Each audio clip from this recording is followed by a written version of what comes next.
Hello, hello, good evening, everyone. Welcome back to the show. Happy Monday. Happy New Week, everybody. Hopefully you had a great week and are having a wonderful day. We are today going to be talking about the pituitary. Right, pituitary gland, which sits in the brain, and we're going to be asking the question, what does it do? That's what we're doing tonight. This is Dr. Dwain Woode, if you're new to the channel, and we are here to help you.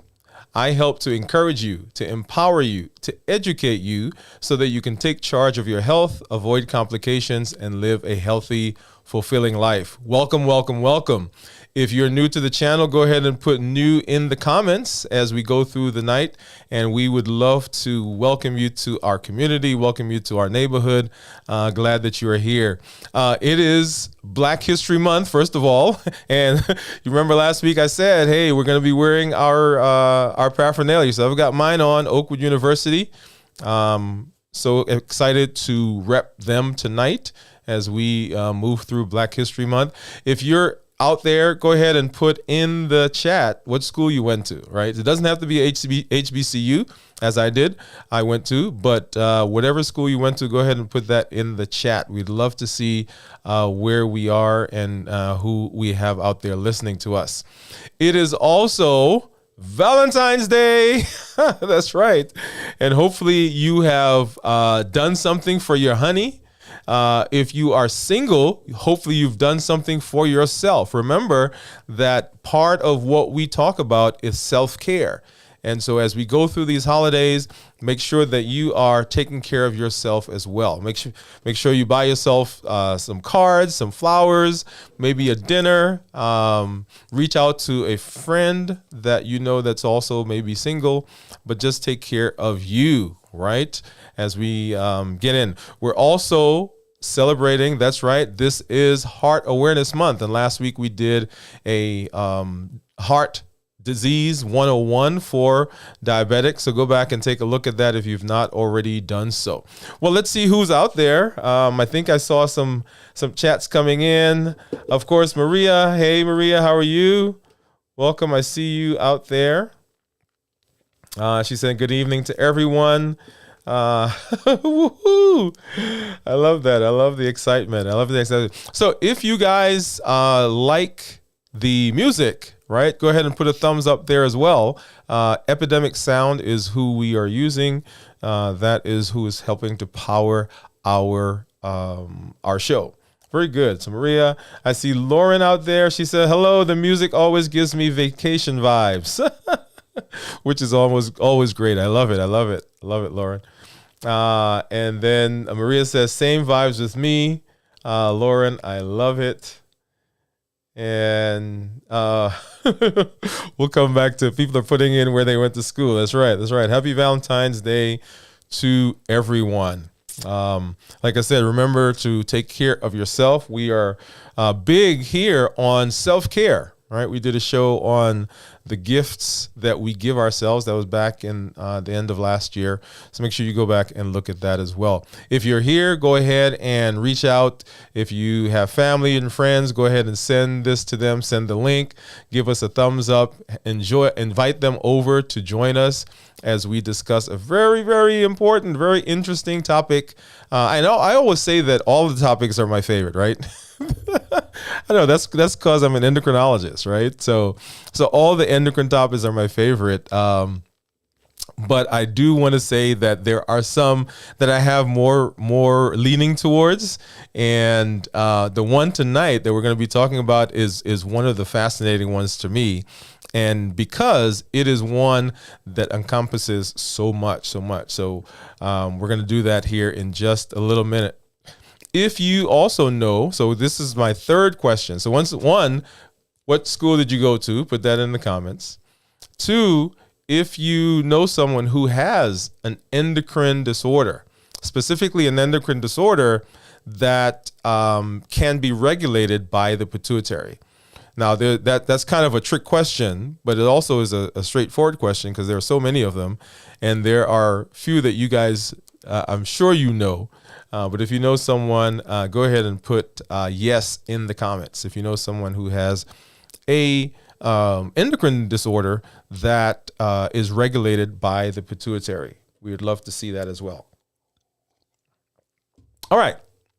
So let's go ahead and let's get started. And like I said, I love this. And you guys saw the little thumbnail that came across, right? And this was the image that was there. And the pituitary gland is a pea-sized gland. That's right, pea, right? Green pea. It's a pea-sized gland that sits right, and I'll pull up this one. This gives you a little better image of where the pituitary is. And you'll see right there that right behind the eyes, and you'll see kind of that little funnel. And I don't know if you guys can see my little pointer, but that little funnel that is right there, pointing right down under the orangish. Yeah, let's see if I can get that. For some reason I can't get my pointer, guys. But right below the orange, and I'm going to pull up a different image of this so you can. I'm going to go back to this one. Right. So that's where the pituitary is located.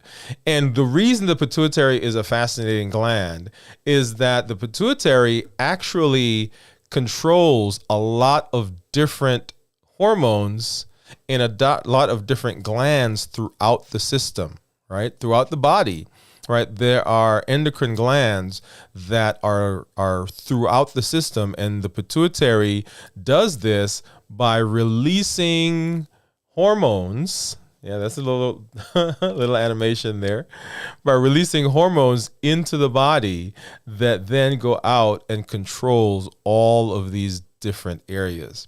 So what we're going to be talking about tonight is the pituitary gland. What does it do? And we're going to be talking about some of the hormones that it has. Okay, so let me come back here and let's grab this one. There we go. Okay. So once again, the pituitary gland is a pea-sized gland, right, that sits in something called the sella in the brain, and it releases hormones that affect several organs throughout the body. Everything from the thyroid, all right, so I kind of gave everything from the thyroid, the adrenals, testosterone production, menstrual cycles, ovulation, how tall you are, how short you are, what kind of weight you put on, right? So all those things can be regulated through the pituitary. It is actually called the master gland. So pituitary, another name for it is the master gland. And it's called the master gland because it has the ability to affect so much. Most of the hormones that you probably have heard about, or most of the hormones that you read about, are regulated by the pituitary. There are two parts to the pituitary, the anterior and the posterior pituitary, and we'll get into both of those here in just a minute, but they help to regulate all those hormones, and they release, in combination between the posterior and the anterior pituitary, they release about 8 different hormones. I shouldn't say about, but they release 8 different hormones that then go through the body, through the blood, and they begin to regulate all these other things. So a couple of things that we want to talk about before we kind of get into what all those hormones are and where they come from. We call the pituitary the master gland because it regulates all these hormones and it produces a bunch of controlling hormones. But in actuality, there's another gland, there's another area that is even more powerful than the pituitary, and that is something called the hypothalamus. And if I can go back to, let's go back to this one, and you'll see that little C-shaped thing that's right on top. Okay. And below it, there's a little dot that's kind of right below the C shape. That is kind of the area where we would find the hypothalamus, right? So it's right nearby to the pituitary, and it is the thing that actually regulates the pituitary. So it releases hormones that then go to the pituitary, and then the pituitary is responsible for doing all the things that the hypothalamus wants to get done, right? So, but we're not going to be talking about the hypothalamus tonight. We're going to be talking about the pituitary. And the first thing I want to do is I want to talk about there's a anterior and a posterior pituitary. And the posterior pituitary is the one that we're going to talk about first because it only produces 2 of the 8 hormones that I discussed. One of them is called oxytocin. And oxytocin, several years ago, if we were talking about oxytocin, we would only talk about probably one thing, because oxytocin is what is responsible for contractions during pregnancy.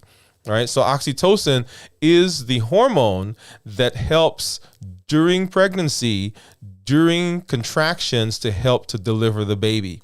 And what it does, it helps to cause the muscles in the uterus to contract. And the contraction of the uterus is what helps to bring the baby through the birth canal and to helps to deliver the baby. So that would have been the only thing that we've been talking about years ago. Okay. But what we're finding is that oxytocin is this fascinating hormone, because oxytocin is called the bonding hormone. Oh, yeah. Yeah. So what happens is, as the baby nurses, right, the sucking mechanism, the sucking rhythm helps the body to produce oxytocin, and it helps for mom and baby to be bonded. It helps to bond mom and baby. Okay. It also seems to be one of the hormones that is produced, and tonight we're talking about Valentine's Day, right? So during the act of intercourse, during lovemaking, right, oxytocin is produced, and it helps to bond, right? It helps you bond with each other.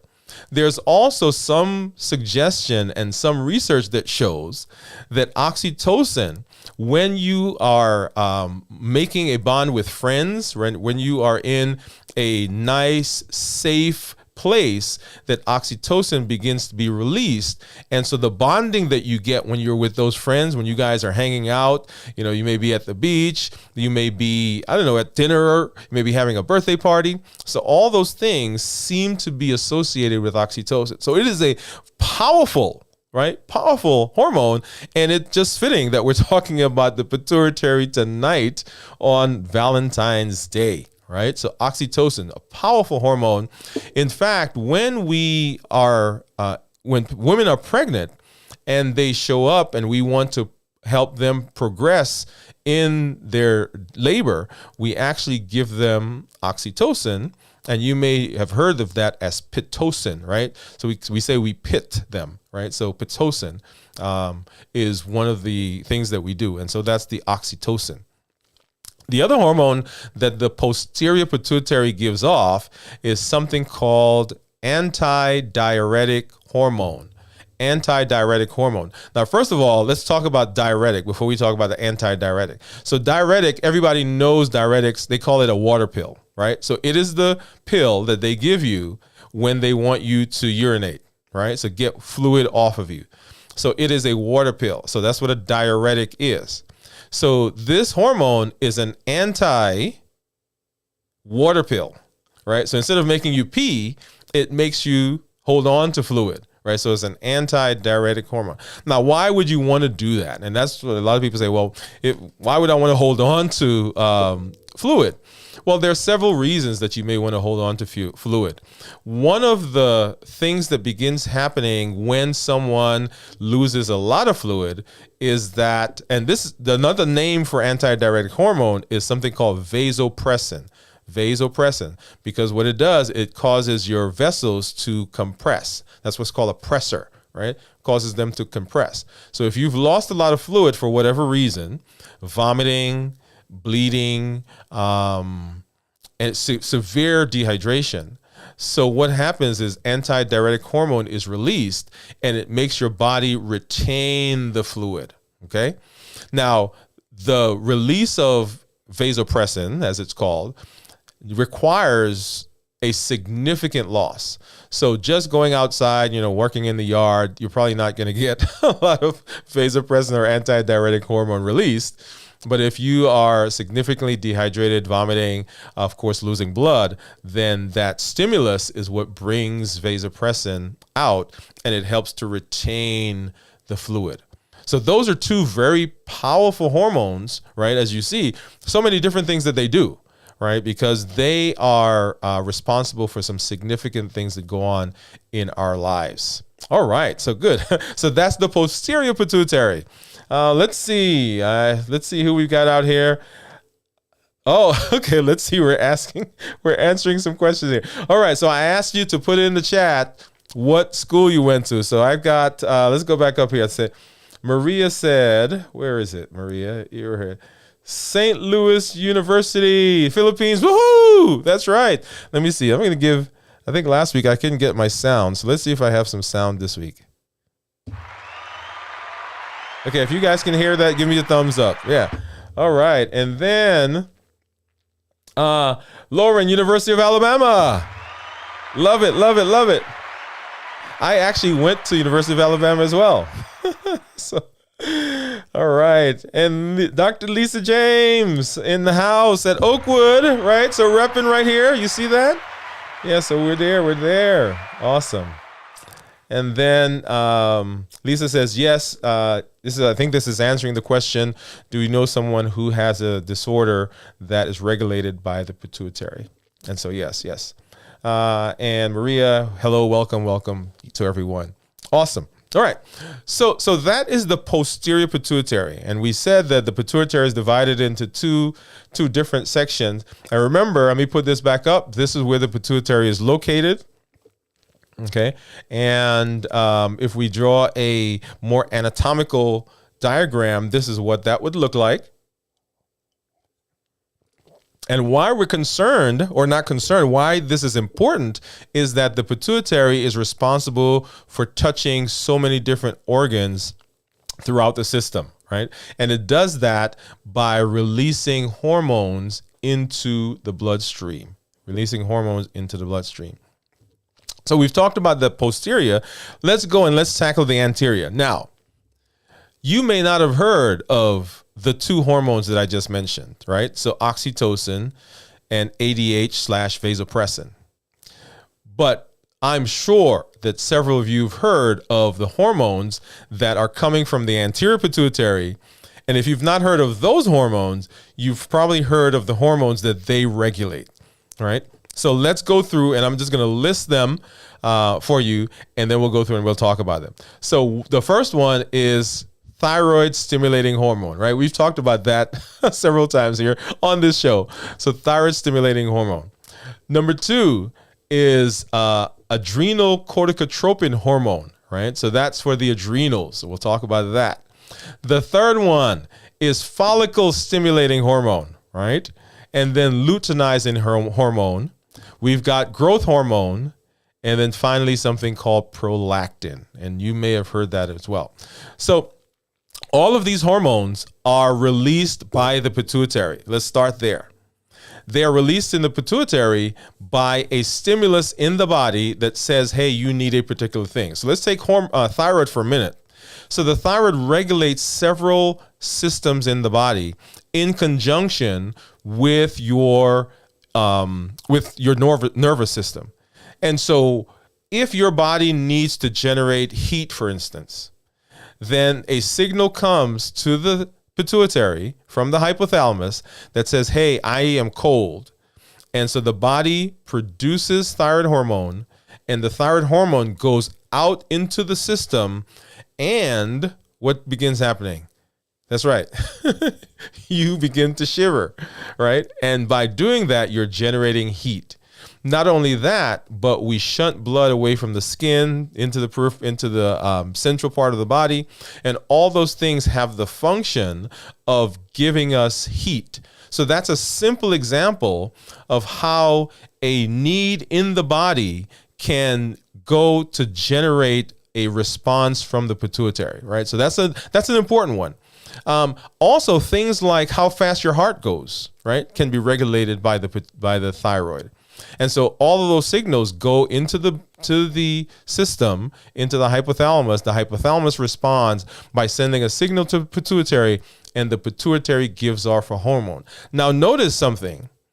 When the pituitary gives off thyroid stimulating hormone, that hormone has to go to a gland, right? And what gland does it go to? It goes to the thyroid. And so that is the effector gland.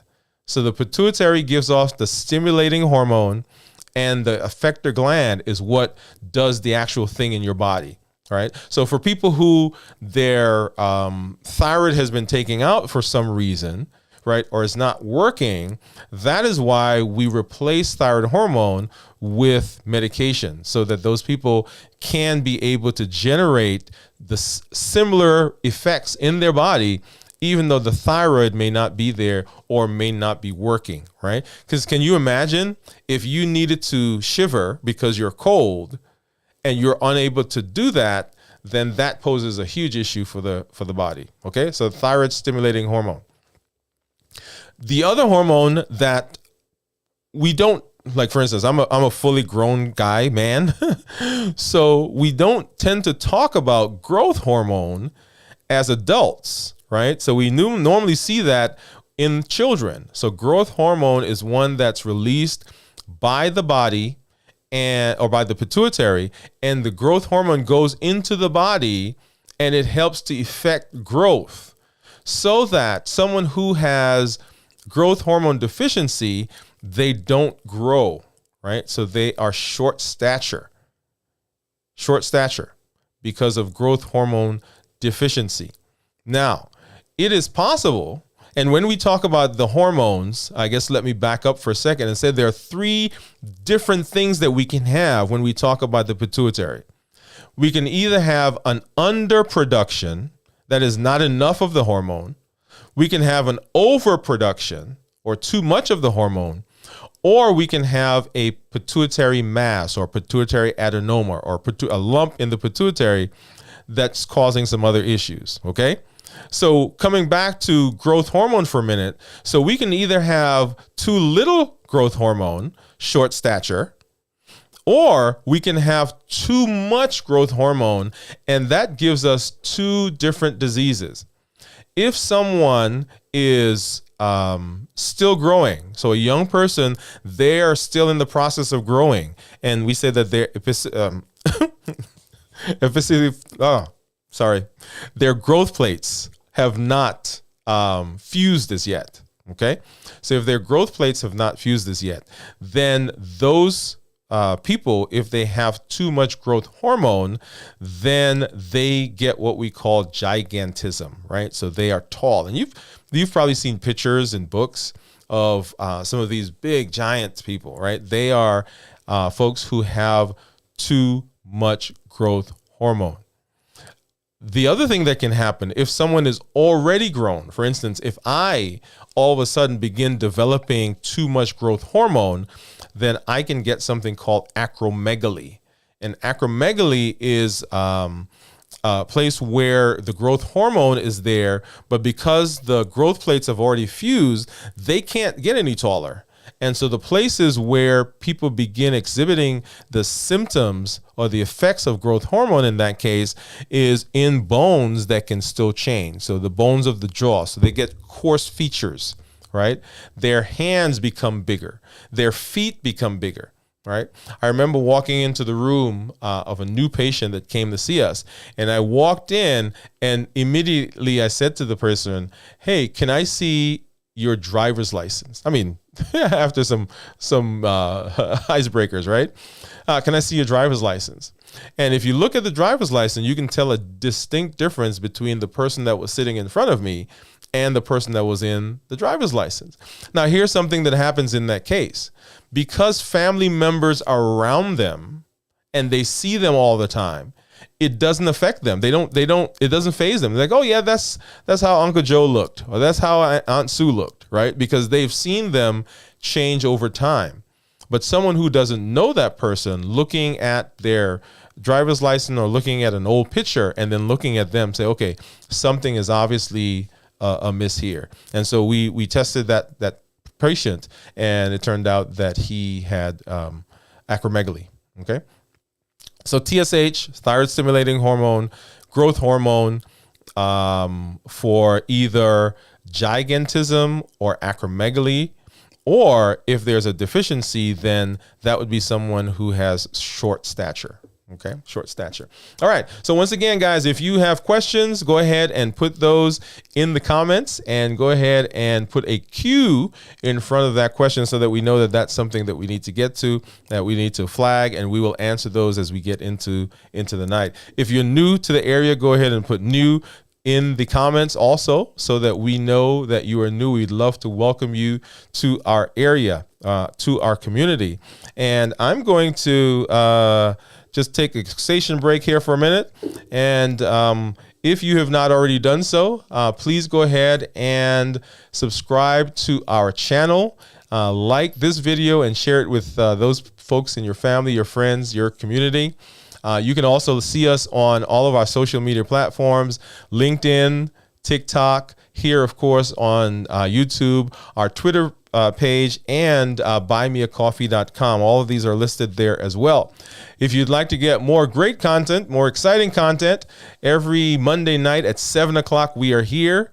On Fridays, we have our TikToks that come out. And then at 9 o'clock every day, we have our Twitter that comes out with various educational informative, inspirational topics from sleeping, exercising.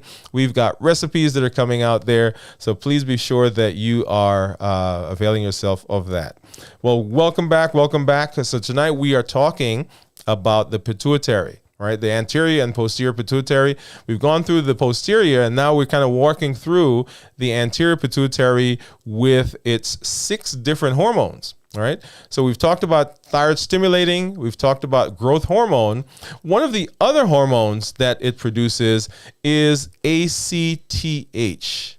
Right? Adrenal corticotropin hormone. And ACTH is a hormone that goes to the adrenals, right? As its name suggests.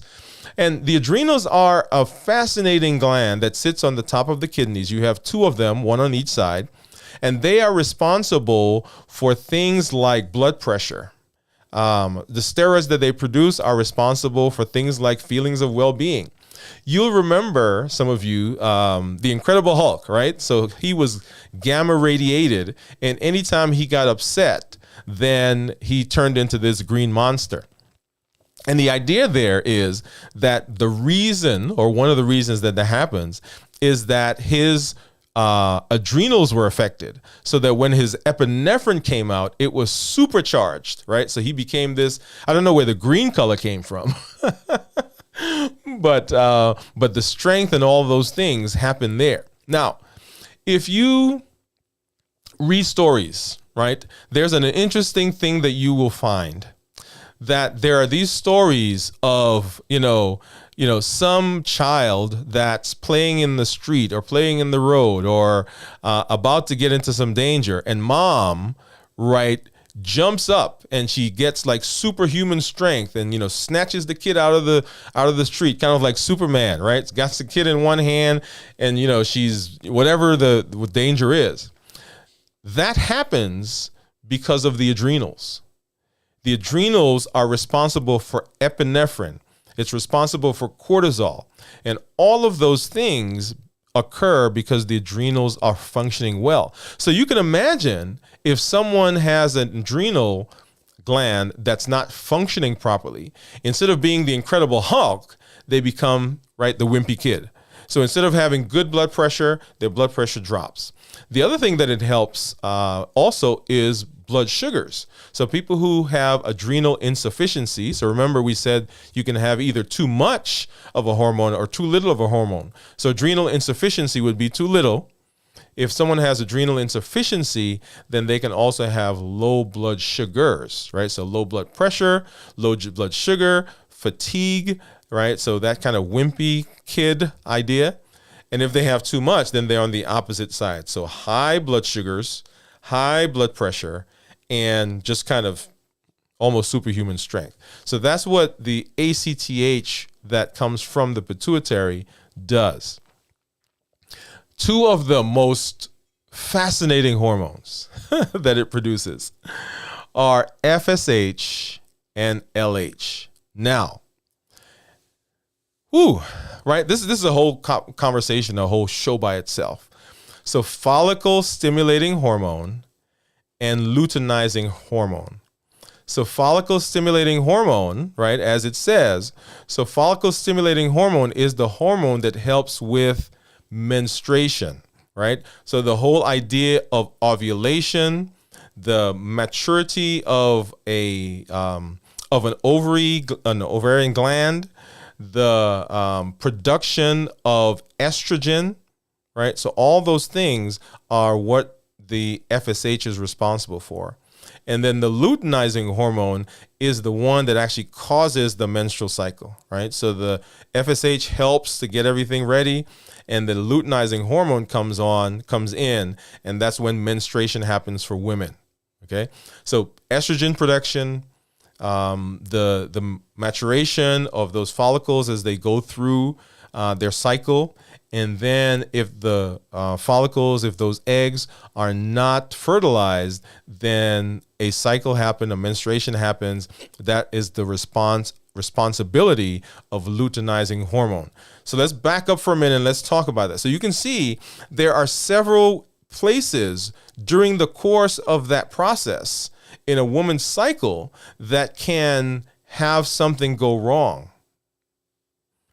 if the pituitary is not functioning well, right? So either the FSH can be, what do we say? It can either be not enough or it could be too much. Well, if it's not enough and we're not getting those FSH, we're not getting the hormone coming out to help with the process in the ovary, right? Then it doesn't matter if the LH comes out because there's nothing there, right? There's nothing there. So a woman cannot get pregnant, right? She can't conceive if the FSH is not working well. And on the other hand, if let's assume that she does conceive or doesn't conceive, right? And we want the menstruation to come, so we want to clear out the blood that's there, the endometrial lining. If the LH doesn't come out, that LH surge, then we can run into problems. And so some of these patients will have to have intervention by a gynecologist, right? So multiple things that can happen there.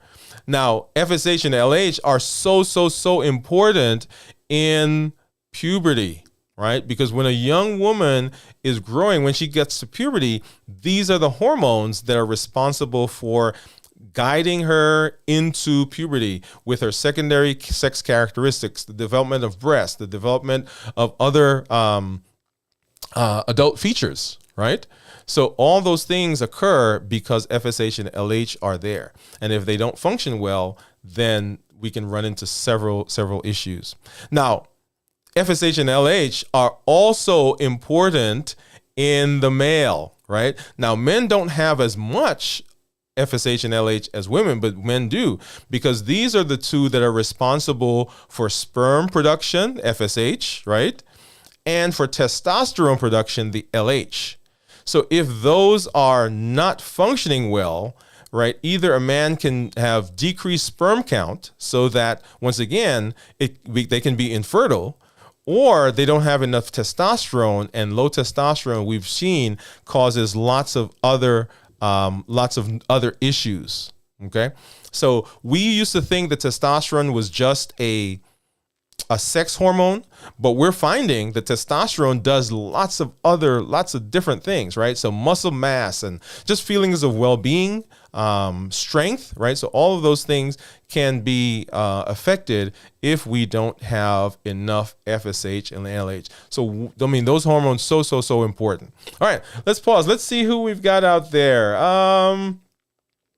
So Maria is giving a okay, you're giving a thumbs up. I'm assuming that's because of my sound. My sound was good. Yvonne, hey, Dr. Woode, I'm here now. Woohoo! Glad that you are here. Welcome. Maria is welcoming Yvonne. And then Jennifer, hello, Dr. Woode. Love watching your video. Well, we appreciate that so much. Glad that you are here as well. All right, and so let's go back to our pituitary. And so we've listed 5 so far, and the final hormone from the anterior pituitary is prolactin. Now, prolactin has a function of helping to breastfeed. It is responsible for milk letdown. So a mom who does not have enough prolactin, it is difficult for them to breastfeed. And prolactin can be injured in several different ways, but one of the ways that it can be injured is during pregnancy, or during delivery, I should say. If mom has a traumatic, prolonged delivery where she loses a lot of blood, then that can affect the pituitary. And if the pituitary is affected, then the prolactin is not produced. And if the prolactin is not produced, then the mom can't breastfeed. So what typically happens is you'll see a mom who comes and she begins breastfeeding, but then she can't continue, right? Or in some cases, if it's severe, she can't even begin to breastfeed, because by the time she's ready for the baby to begin sucking, then the prolactin is gone and the milk is not being let down. So that is an underproduced prolactin level, right? We can also have prolactin level that's produced too much. And this occurs, and it produces in the woman lactation when they're not pregnant. So remember what we said prolactin does. It is responsible for milk letdown. So an elevated prolactin level can cause a woman to have lactation, right, breast discharge, even though she's not pregnant. Prolactin has no use in a man, right? So there's not in all the other cases we had, all those other hormones, then men and women had them. But in a man, there's no use for prolactin. So if a man has elevated prolactin, then he can also have breast discharge. He can have breast tenderness. He can have what's called gynecomastia, that's enlargement of the breast, right? So that is a too much or overproduction of prolactin in the male. Now, going back to the woman for a minute, if the prolactin is elevated in someone who is not pregnant, say a woman, she's not pregnant, she hasn't conceived, if her prolactin level is elevated, the elevated prolactin can make it difficult for her to conceive and make it difficult for her to have a menstrual cycle. Okay? So prolactin has that effect of inhibiting menstrual cycles in women, inhibiting menstrual cycles so that they are either having a problem conceiving, right? Or they can have breast discharge, lactation, even though they're not pregnant. Okay. All right. Let's see. So good. So remember, guys, put those questions in the comments and we'll get to those here in just a minute. So once again, that is our pituitary. So pituitary, the master gland, right, sits in the brain. All right. And I say brain in the skull, and it sits right behind the eyes, and it is considered the master gland because it helps to regulate so many different hormones, right? It also is controlled by the hypothalamus, which sits right above it. When we talk about the pituitary, we can have either an overproduction of hormone or we can have an underproduction of hormone, either excess or deficiency. And then the third thing that we can have is we can have a pituitary mass or pituitary tumor, pituitary adenoma. And these are pretty interesting. The most common type of, just getting some water here, guys. So the most common type of pituitary adenoma that we have is what's called a non-functioning pituitary adenoma. What does that mean? That means that there's a lump in the pituitary and it is not causing any excess hormones to be produced. Right? So it's not producing TSH or ACTH or LH or FSH or growth hormone or prolactin. It's not producing any of those. So it is a non-functioning pituitary adenoma. And the issue that we run into with non-functioning pituitary adenoma is that the pituitary adenoma, even though it's not functioning, can grow to the point where it begins affecting other things. Like what? Well, within the pituitary, all the hormones that we just talked about are being produced by certain cells in the pituitary. And so if this mass, this adenoma, is growing and is compressing them, then it can squeeze them so much that they decrease the production of the hormone that they're supposed to. And so even though those cells are normal, they can't produce the hormone or release it into the body because this pituitary adenoma is compressing it, right? So that's called compressive symptoms. Makes sense, right? So that's a non-functioning pituitary adenoma. The other thing that it can do is it can, and the pituitary, it sits right in between the optic chiasm. Right, sits right, and you see the eyes or the eye sockets right there, and right behind it is where the pituitary sits. And so it's sitting right behind the optic chiasm, and because it sits there, it can begin causing visual problems.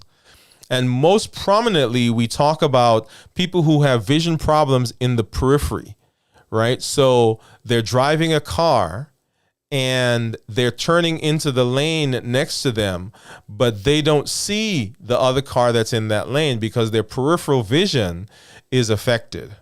Okay? Or they're walking down the hallway and they're turning into a doorway and they miss the doorway, right? Because their peripheral vision is affected. And that can happen because the pituitary tumor, once again, the pituitary sits right there by the optic chiasm, and if it grows, it can cause a problem for that. And then the other thing that we can see is what's called pituitary apoplexy. Pituitary apoplexy. And apoplexy is that same pituitary tumor.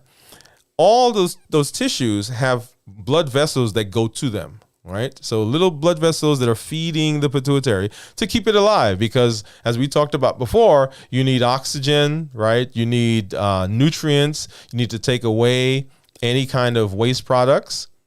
And if the pituitary grows big enough, then the vessels that are going to the pituitary to bring blood and to bring nutrients are not enough for the size of the pituitary.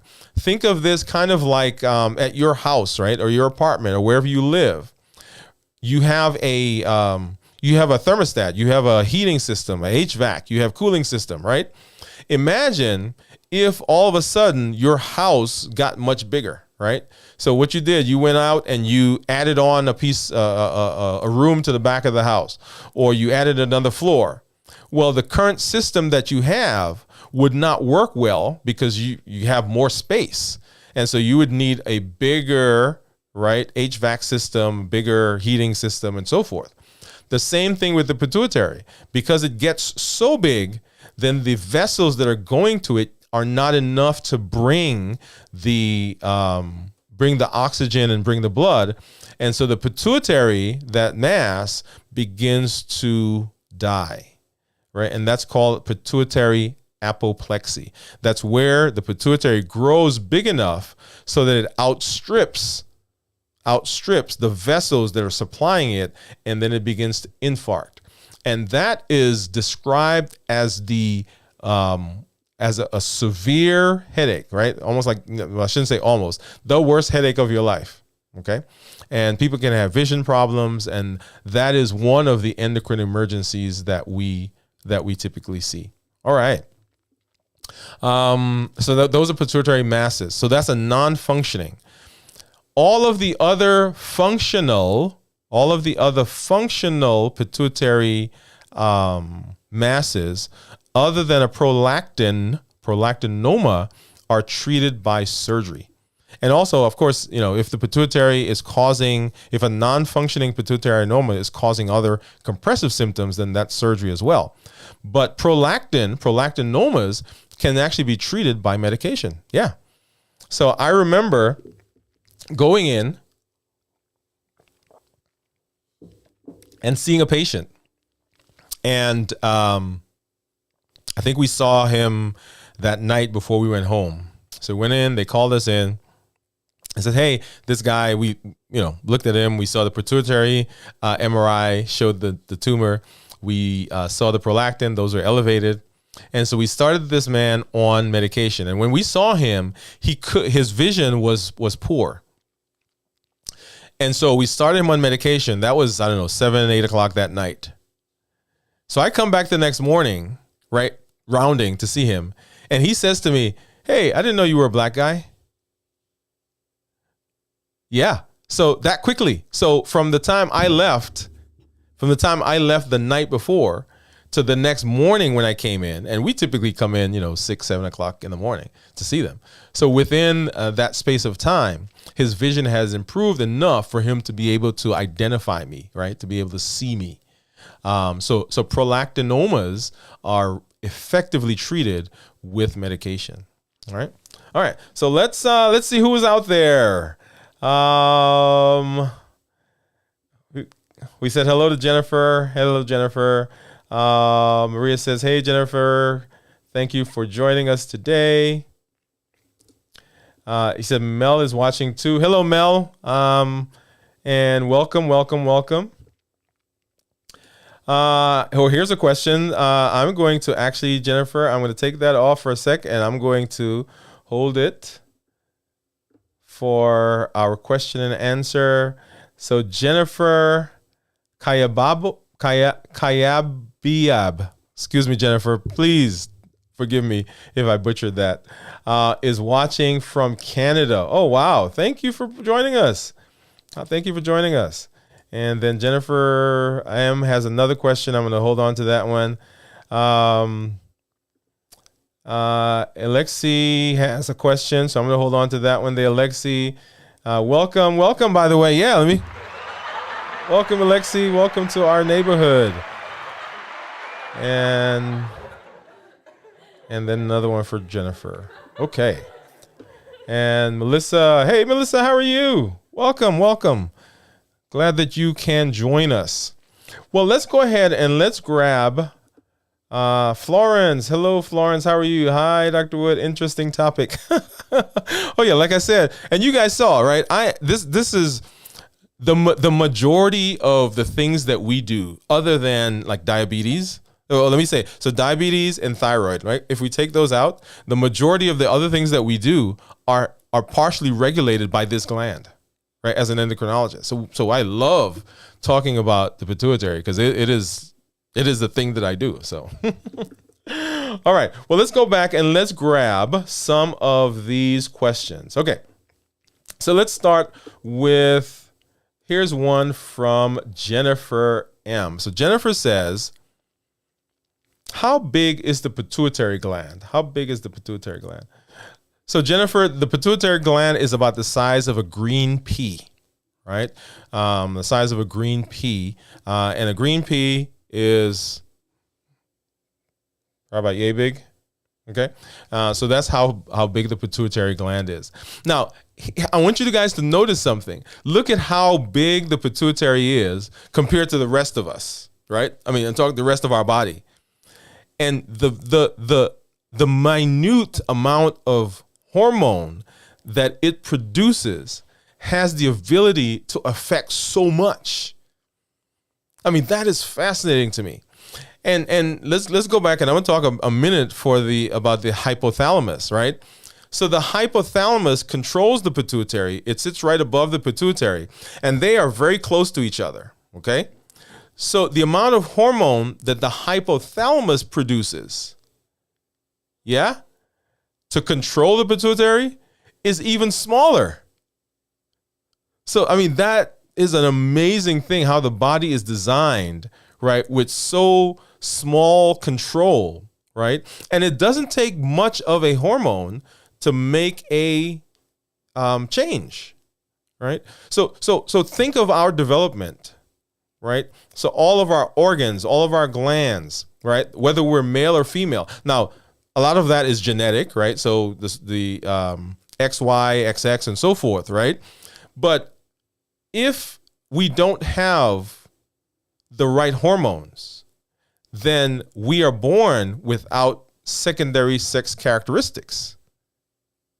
It is the hormone that does that, right? So we're born as female. Well, not born as female. We're conceived, right? And the hormone helps us to develop as guys, right? And women helps us to develop those characteristics that when people look at us, they say, okay, that's a man and that's a woman. That's fascinating to me. Okay. All right. See, you got me off a tangent there. All right. So let's see. So Jennifer asked also the question, why do some men lactate? And some men lactate, let's get that off there. Yeah. So Jennifer, some men lactate partially. Well, I shouldn't say partially. Most likely men who are lactating because their prolactin is elevated, even slightly. Okay. So a couple of thoughts on lactation in someone who is not pregnant, a woman, or a man. So the act of sucking, right? The suckling. So when the baby is nursing, that sucking action produces prolactin in the brain.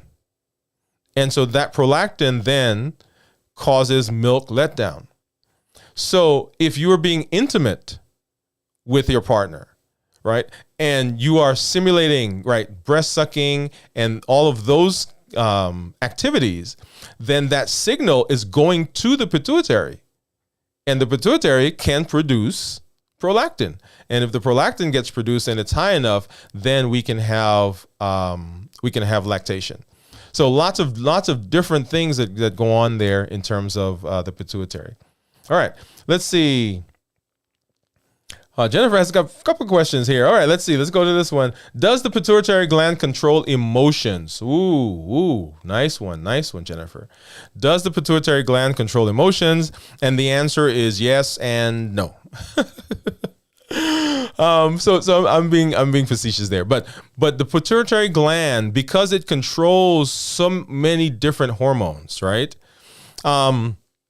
Let's take, well, we've been picking on our pregnant patients all night. So let's pick somebody else. So let's take someone who has an overactive thyroid, right? Because it's central. Let's say it's the brain is what's producing it. So someone who has an overactive thyroid, then everything is on high gear. Everything is their emotions, their heart's going faster, right? So all of those things can be affected by the pituitary, right? Someone who has adrenal insufficiency, right, is very tired, and so their emotions are off. If they have too much cortisol, right, they're like the Hulk. Right? They have too much epinephrine, they're like the Hulk. So all of those things can be affected. And then, of course, coming back to FSH and LH, right? Those are some powerful, I mean, they have two little letters, right? FSH, 3, and LH, but they control estrogen, progesterone. They control testosterone, right? And those themselves can have a huge effect on emotions, right? So they control hormones that ultimately can lead to emotion. So yes, Jennifer. And then Alexi, let's see, what do you have here? Alexi says, good evening. How can I increase my prolactin after I gave birth? I usually have small amount of milk, close to none after I give birth, in both cases in my life. Okay. And with prolactin, there's actually not a way of increasing it. For women who are having difficulty breastfeeding, they check prolactin, of course, and aside from the stimulation, right, of breastfeeding, that there's not another way of increasing prolactin. Okay. So that's one of the things that they always check for people who are having trouble with breastfeeding. So there's not a natural way to do that. Good question, though. I like it. All right, so let's go back here. Let's see what we got. All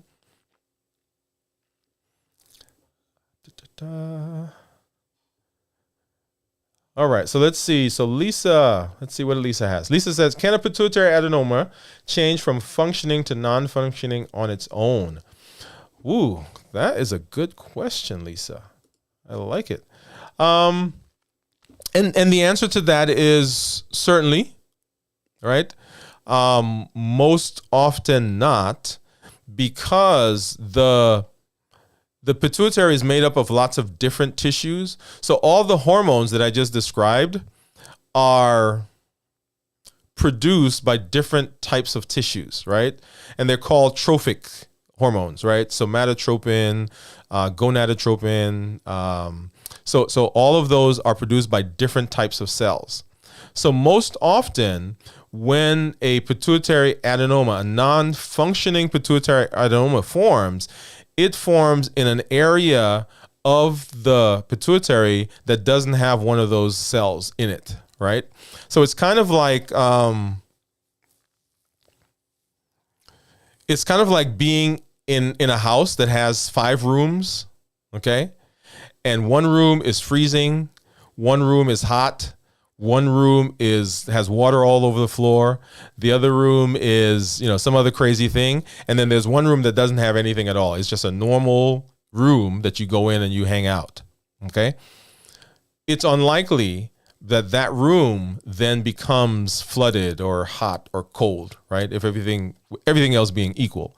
And so that's what it's like in the pituitary. Each set of cells are producing a different hormone. And so the non-functioning tends to be created or develops, if you will, in an area that doesn't have any of those cells. Okay. Now, is it possible that there's a part of it that has a cell in it from another area? It is possible, but most often we don't see that. We don't see that kind of thing. But very good question. I love it. Love it. Love it. Awesome. Awesome. All right. Well, let's take a quick change here and let's go to our thought of the day.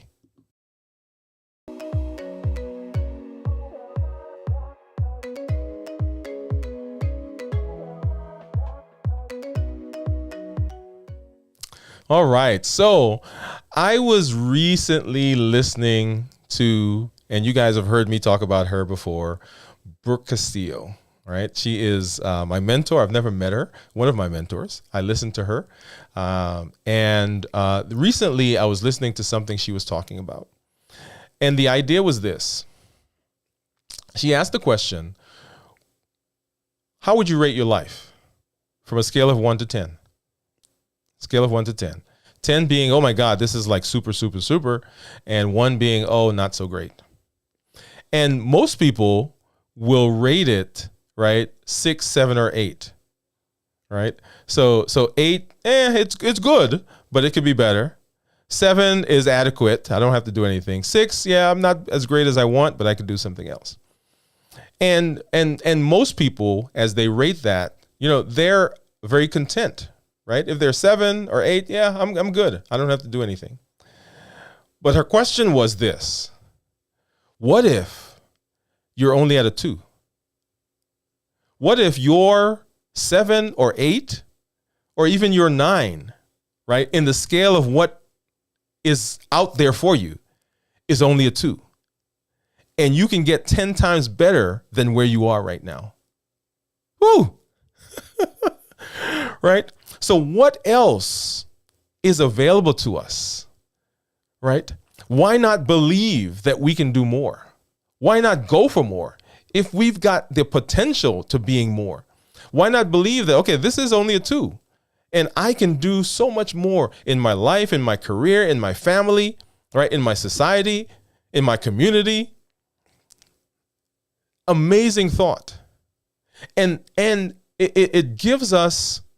Now, let me back up, right? So some people would say, well, you're just trying to get more than you should, right? Why stress yourself out?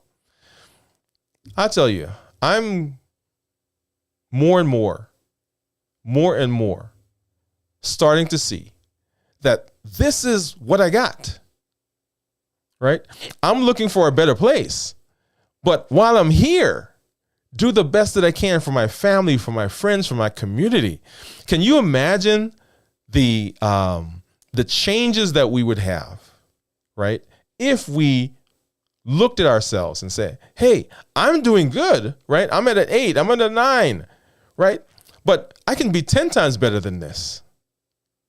I love it. I love the thought, the encouragement, the power, right? The force that gives me now to say, wow, if I can do this with what I have, what more is available to me? Love it, love it, love it. That's our thought for today. And guys, I am always so excited that you are here. I am excited that you chose to be with us. Remember to check us out on all of our social media platforms, LinkedIn, TikTok, here, of course, on our YouTube channel, Twitter, Buy Me a Coffee, and then check out our more exciting content on live every Monday here at 7 o'clock, TikTok on Fridays, and then every day on our Twitter feed. Very, very good. Thank you so much for joining us. We are here. I am here to educate, to encourage, and to empower you to take charge of your health, avoid complications, and live a healthy, fulfilling life. Thank you for joining us. We'll see you next week at our regular time. Let's get some music and let's get on out of here.